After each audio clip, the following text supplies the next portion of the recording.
What is happening? Welcome back to the Passes Live, and thank you all for tuning in. Tonight, we are going through a box of vintage baseball cards that's made its way into the store yesterday afternoon. I'm very excited to go through this with you guys for the first time tonight. I kind of barely went through it entirely myself. As you can see, we got a lot of big names on top of here in big freaking plastic screw-down cases. And most of you by now, I'm sure you're aware and have heard that the TPIA retail store is coming to an end at the end of the year. We chose to opt out of renewing the lease, not because of lack of business, but due to maintenance issues with a leaking roof and now a flooded back room. It's literally a swamp from a pipe that was literally a geyser shooting all over the walls, all over the floors, everything for the last few days. So I had to throw away a lot of stuff, but a big reason why I love having a store is because people will bring in collections like the one we're about to go through. So as far as TPIA continuing on, I'm looking into relocating altogether. So stay tuned for that, and let's see what we have in the box. So right off the bat, we might as well look at this one first. And excuse me, I'm filming this in my living room. I'm trying to get less of an echo effect, like you probably noticed in my last few videos. So I've carpet in here. Figured it might be a little bit better. So you can see the blue tape on the walls and whatnot. So just ignore that. But right off the bat, we have a 58 Mickey Mantle All-Star. And if you watch my videos somewhat frequently, you may have seen me get this in a collection probably like 2 months ago. Now, this one is pretty freaking pristine. And the one that I got in the last collection, I actually gave to my brother for his birthday. And it turns out, I guess, he already has like a PSA 3. But this one looks pretty sharp all around. The one thing with these screw-down cases to take note of, if you send these in to different grading companies like SGC, PSA, if they've been tightened and flattened down, they may grade out altered. Now, so far, the ones I've pulled out, they were in there kind of loose, so I don't think that'll be the problem. But it's one thing to take into consideration when buying collections is you may run into that issue. But Mickey Mantle, 58 All-Star card, that's pretty good looking card right there. I'm just going to pull these out at random. Next up, we got a 58 Brooks Robinson. That's a second-year Brooks Robinson, and it's definitely an interesting choice photo of Brooks they decided to use for a second-year card. I don't know if he's like, mid-yawn or what's going on there, looking at something in awe, maybe Stan Javier's unibrow. Way before the times of Stan Javier, so some sort, probably Wally Moon's unibrow, actually. But your second-year Brooks, number 307. This one is not as sharp as the Mantle, but still a nice card nonetheless. I'm a big rookie card collector, so I try to replace the rookies that I already have with nicer ones. And some of these Mickey Mantles I'm going to keep, though. Here's another one, 62. Sporting News Mick this time around. Definitely a little off-center, but pretty good eye appeal overall on this one. I don't know what people were thinking back in the 80s and 90s when they were using these gigantic bricks. Here's a 54 for Roy Face. This is a little bit of a different screw down here, but pretty decent looking card. A little bit rounded off on the corners there. Another 54 here. Harvey Keene. Couldn't have been an Al Kaline rookie, but Harvey Keene, 54. Nice one there. Here's a 54 Bowman, and this one is, it's not a reprint, but it sure looks like it. Warren Hacker. That is a sharp-looking 54 Bowman. Looks like it literally just came out of a pack like today. Beautiful-looking card. Centering on it looks very awesome. Corners, edges, just all around. Wow. A very, very good-looking 54 Bowman. Got a 56 Chuck Tanner. There's the back. Some like more modern stuff in here too, I noticed too. And I always liked this card when I was a kid. 94 Topps, 100th birthday, Babe Ruth. And I noticed earlier that there are a couple different cards in here. Those are also reprints of, was that 2000 Topps, 99 Topps? They both look exactly the same to me. We got a Pee Wee Reese from 1958. $60 price tag in the back of there, number 375. Another nice one there. Might as well check out this maze. A gigantic brick. 1967 Willie Mays. So far, I feel like the mantle, other than the 54 Bowman, the mantle is probably the sharpest one that I've seen thus far. A little bit of staining on the back of the maze, but nonetheless, still a nice looking card. Here's another one that I found in a recent collection that I bought a month or so ago. 1960 Yogi Berra. This one is a pretty good looking card too overall. Another one in a big freaking brick. Yogi. Next we got Orlando Cepeda's 58. Now this is one that I have already. I don't know if this one would beat out the condition of the one that I already have, but that's something I'll have to compare side by side. I feel like mine's definitely off center, but I think the edges and corners might be a little bit better than this one. But Cepeda, Hall of Famer, 58 rookie card. Look at this. Another nice one here. 68 Hammer and Hank Aaron. Back is pretty crisp on this one for the most part. A little off center, but what 68s aren't. Very nice card there. And another sharp one here. 61 Stan Musial. Another one that's definitely off center, but very nice eye appeal to this one otherwise.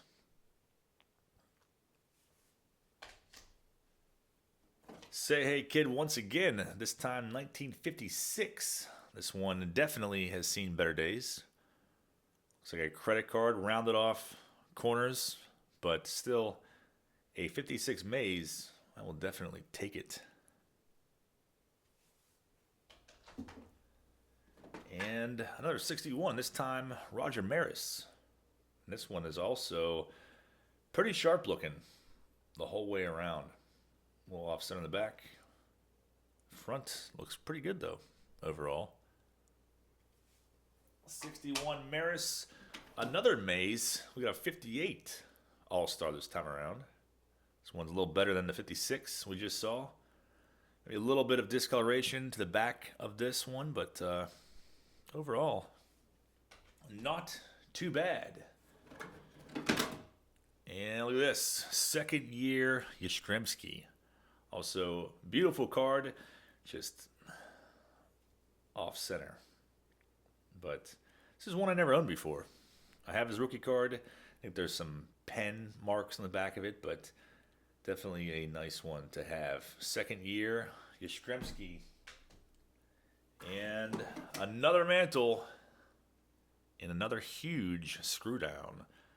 This time it's a 66 mantle.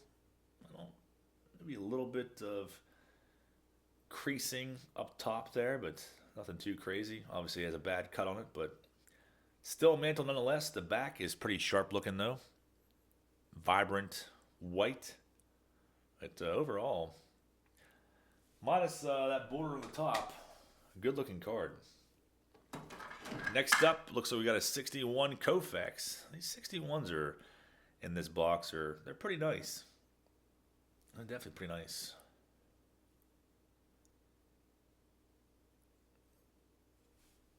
Good looking Koufax. And there's some other random ones in here too. I remember when these came out. Diamond Legends mantle, like the mid 90s, I believe. 94. Upper Deck produced these. The Mick. And I didn't really look at this so much. I remember when these came out too. I can't remember what year they were. It looks like 98. Commemorative tin. This one's still sealed with Clemente's 55 rookie card on the tin. The Mantle collection. I remember these as well, made by Upper Deck. Looks like these are probably all in here. These metal cards. It's a set of, I forget how many there were, maybe 5. Babe Ruth had one. Nolan Ryan had one. Metallic Impressions. Embossed metal collector cards. Very cool stuff. And speaking of Clemente's rookie, here is what looks to be a sticker of it. Randomly inside of here. We got a 58. This was actually a collection I bought a month or so ago too, as well. The 58 Hank Aaron All-Star. A little bit of maybe wax stain in the back of there, but overall a pretty decent Hank. Number 56 randomly in here. Don Besant. One's a little beat up, seen better days. And when this guy originally brought this box in here, this is one of the first things I saw. I was like, holy freaking crap. Obviously, I have this card, and mine has rounded off edges the whole way around. I'm like, that is beautiful. And I was like, there's no way it's real. And it's not. It's not. A reprint right there. So my heart definitely sank a little bit there, but still, Nolan Ryan reprint, still cool to have. As a placeholder, if you don't have the actual card. We got some autographed balls in here and stuff like that too. We'll look at those in a minute, but how about a 58 Ted Williams All-Star? This one's pretty nice the whole way around too, minus being off-center. No gum or wax stains in the back of this one. Very, very nice. One of the best to ever do it. And another rookie card in here, a big, big screw down. Screw downs, they definitely vary in size. I guess based on the card. And we got a Maz 57 rookie card here. And I think this is definitely better than the one I have in my own collection. So it'll probably be getting swapped out. There's the back. Pretty good looking card. And the center and the front, it's got pretty good eye appeal to it. And I would almost guarantee this is better than the one in my PC. Got Ty Cobb. These are from the early 90s. I didn't even know that was in there. I didn't see that one earlier. There's a 183 tops. And it's off center, but that's pretty sharp. It might be better than the one I have in my rookie box. So that one might need to get swapped out. That's making me wonder what else is going to be in here, because I looked through this pretty quick. The second year Robin Yount shows up, though, in one of these old school ghetto one touches that you still needed a screwdriver for. But pretty good looking second year Yount overall. Letter 56, we got Red Wilson. Definitely in better condition than the previous ones we saw. Not too shabby. And the serial cards, Cornflakes, a pack. Had a couple different cards in here. Maybe, I can't remember if it was two. Maybe it was only one. I know there's like some sort of spacer behind it, but this is like a little before my time. These are like late 70s, early 80s. We got Seaver, Cornflakes, and another Koufax. I don't know if I saw this one in here earlier, but the early on in Koufax's career, 58. Pretty decent looking card overall. And the 61 Clemente definitely has kind of a rigid edge there, but still a Clemente nonetheless. A little bit of a maybe gum or wax stain down below, but very nice. I do have that one in my Clemente collection already. Mine might be a little nicer than that one. 56 Williams. Check this one out. I had one of these that was in that one of these last vintage collections I bought. Mine had definitely had a big crease. I did sell it. This one is a lot nicer than the previous.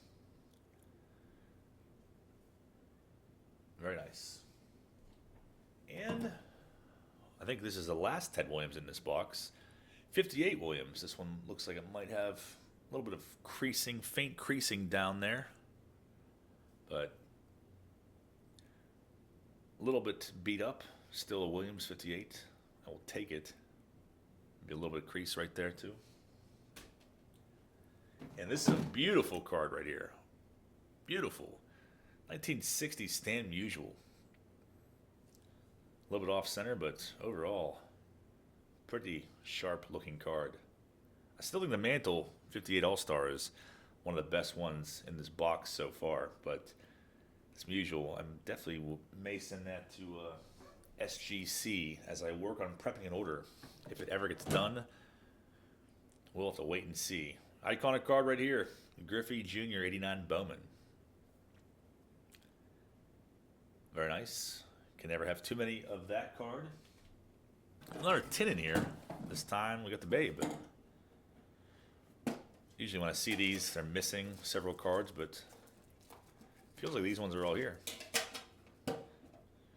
5-card Babe Ruth edition from, I think these are the mid-90s and 94. They made those. several different ones. Yeah, looks like we got a 55 Bowman in here. TV design of Chet Nichols. You can see how these cards were not supposed to be put into cases like this. You can see how it completely comes out of the designated area.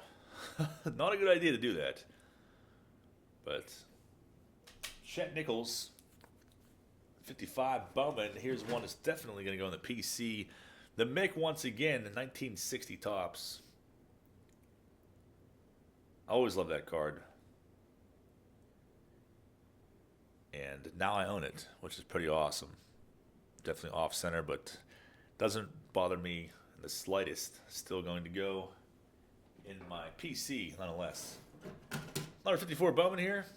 This one is, looks like it has a big crease in the side of it.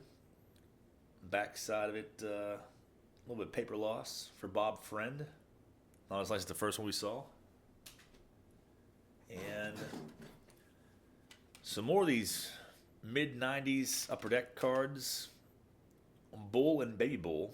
Classic. For some reason, a Dave Winfield Gold SIG is in here. In a similar snap-tight case. We got Preacher Row, 1954 Topps. Been awesome to find a K-Line or a Hank Aaron rookie in here. There's a two that I've been after for quite a while, but I'm not going to be greedy. I'm very satisfied with what I have found in here so far. Let's see what else we got. Cliff Pennington sticker auto. It's kind of random to be in there. Some unopened packs of 03 opening day. Not super exciting or anything. They don't feel bricked up either. 03 is kind of notorious for that in Topps. But not really any good rookies are chasing after an 03 to begin with.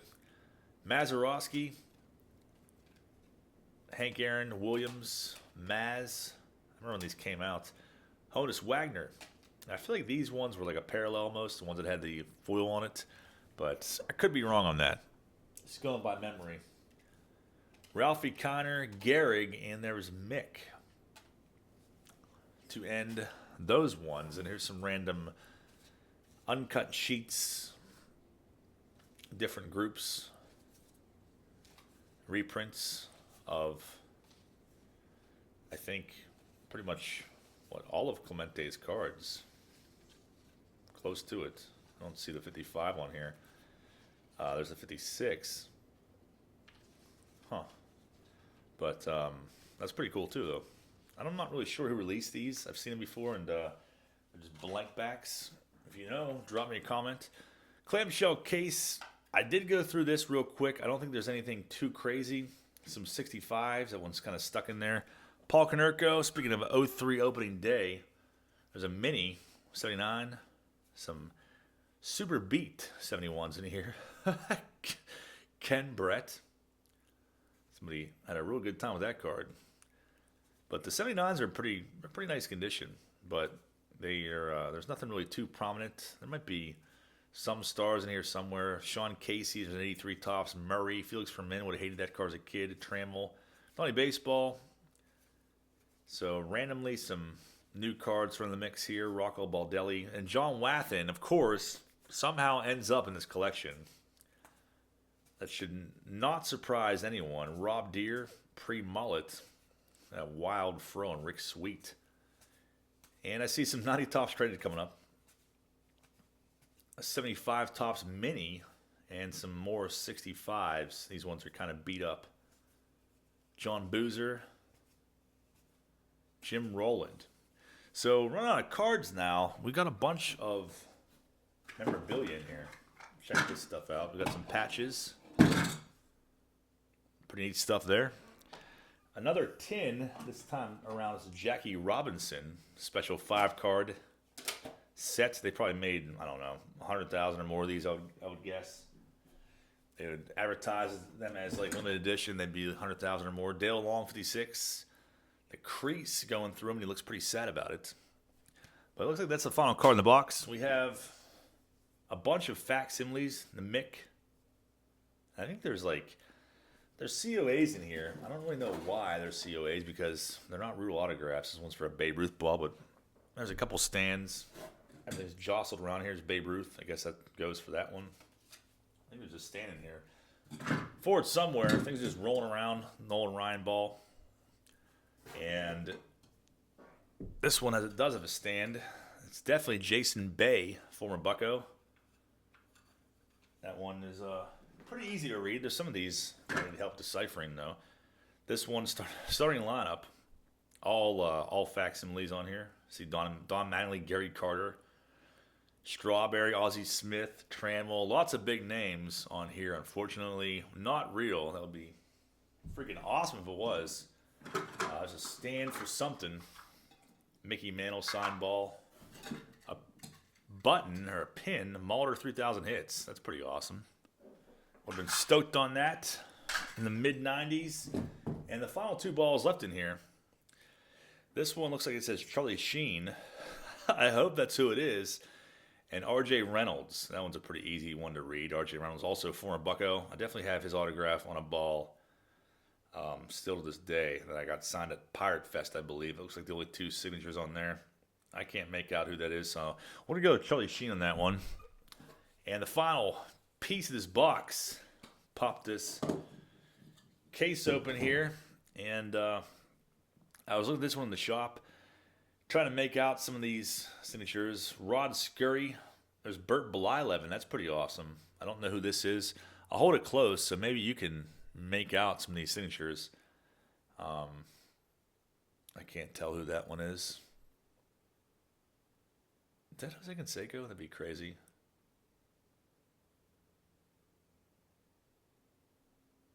Yeah, some of these are pretty tough to read, but maybe you can pause it and let